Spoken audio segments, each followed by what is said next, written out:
बिहार में हुए जाति आधारित गणना की रिपोर्ट सामने आने के बाद घमासान मचा हुआ है। जातियों के आंकड़े सामने आने के बाद लगातार इसको लेकर के विवाद बढ़ता ही जा रहा है। विपक्ष जो है वो इसको लेकर के अलग सवाल खड़े कर ही रहे, तो वहीं दूसरी तरफ सरकार में शामिल दल के नेता भी अब इन आंकड़ों पर सवाल उठा रहे हैं और इसकी समीक्षा की बात चल रही है। इस बीच आपको बता दें कि अब बिहार सरकार ने ये साफ कर दिया है कि जाति आधारित गणना की जो रिपोर्ट जारी की गई है, जातियों के बारे में जो जितने आंकड़े दिए गए हैं वो बिल्कुल सही है, इसकी समीक्षा नहीं की जाएगी। जी हाँ, आपको बता दें कि बिहार के मुख्य सचिव आमिर सुबहानी ने ये साफ साफ कह दिया है कि ऐसी कोई भी जरूरत महसूस नहीं हो रही है कि इस आंकड़ों की समीक्षा जो है वो वापस से की जाए। आमिर सुबहानी ने ये साफ तौर पर कहा है कि सरकार जाति सर्वेक्षण डेटा की किसी भी तरह की समीक्षा की जरूरत महसूस नहीं करती है। अपनी तरह से ये पहला सर्वे वैज्ञानिक तरीकों से किया गया, इसलिए जाति सर्वेक्षण डेटा की समीक्षा की जरूरत सरकार महसूस नहीं करती है। इसके अलावा फिलहाल इसको लेकर के अभी कुछ भी नहीं कहा जा सकता। आपको बता दें कि इधर बिहार में जातीय गणना के दूसरे चरण के डेटा अभी जारी नहीं हुए हैं,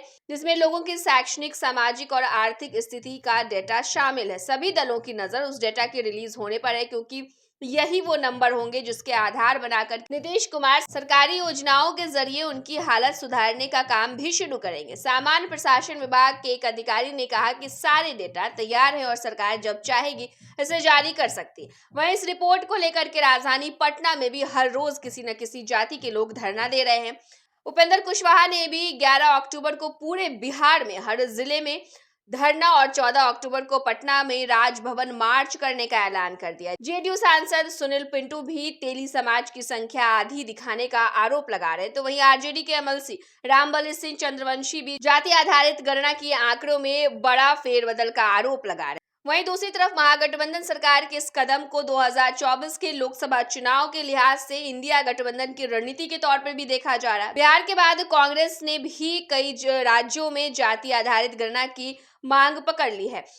उसके बाद बता दें आपको कि अब बिहार के बाद दूसरे राज्यों में भी जाति आधारित गणना कराए जा रहे हैं। लगातार ये मांगे भी उठ रही। और आपको बता दें कि गांधी जयंती के मौके पर जैसे ही सरकार ने जाति आधारित गणना की रिपोर्ट सार्वजनिक की, जो डेटा है वो सामने आया, उसके बाद लगातार बवाल मचा हुआ है। अब हालात ये हो गए हैं कि महागठबंधन में शामिल कई दलों के जो नेता हैं वो इसका विरोध कर रहे हैं। लगातार कई जातियों के आंकड़ों पर सवाल उठाए जा रहे हैं और अभी कई तरह से जो धरना प्रदर्शन है वो भी कई जातियों के संगठन की तरफ से किया जा रहा है। ऐसे में सरकार पर भी सवाल उठ रहे हैं और ये कहा जा रहा है कि इसकी समीक्षा होनी चाहिए। फिर से जो आंकड़े जारी किए गए हैं वो सही नहीं, उसमें बड़ी गड़बड़ी की बात की जा रही है। लेकिन अब बिहार सरकार की तरफ से ये साफ कर दिया गया है कि किसी भी तरह की किसी भी समीक्षा की जरूरत नहीं है, यानी कि जाति आधारित गणना की जो रिपोर्ट है वो बिल्कुल सही है, उसकी समीक्षा दोबारा से नहीं की जाएगी। फिलहाल इस खबर में इतना ही। तमाम बड़ी खबरों के लिए, तमाम बड़े अपडेट्स के लिए फर्स्ट बिहार झारखंड के साथ आप बने रहिए। धन्यवाद। नमस्कार, मैं हूँ आपकी शिल्पा शिंदे।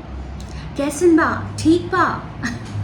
जी हाँ, मैं 26 नवंबर को Purnia Bihar panorama star season 6 के प्रोग्राम में आ रही हूँ। सीख पकड़े हैं। ये पैनोरमा ग्रुप के निर्देशक श्री संजय मिश्रा जी का धन्यवाद करना चाहूँगी। तो ई होम्स पैनोरमा में शाम को 7 बजे मिलते हैं। तब तक अपना ख्याल रखना, मेरा इंतजार करना।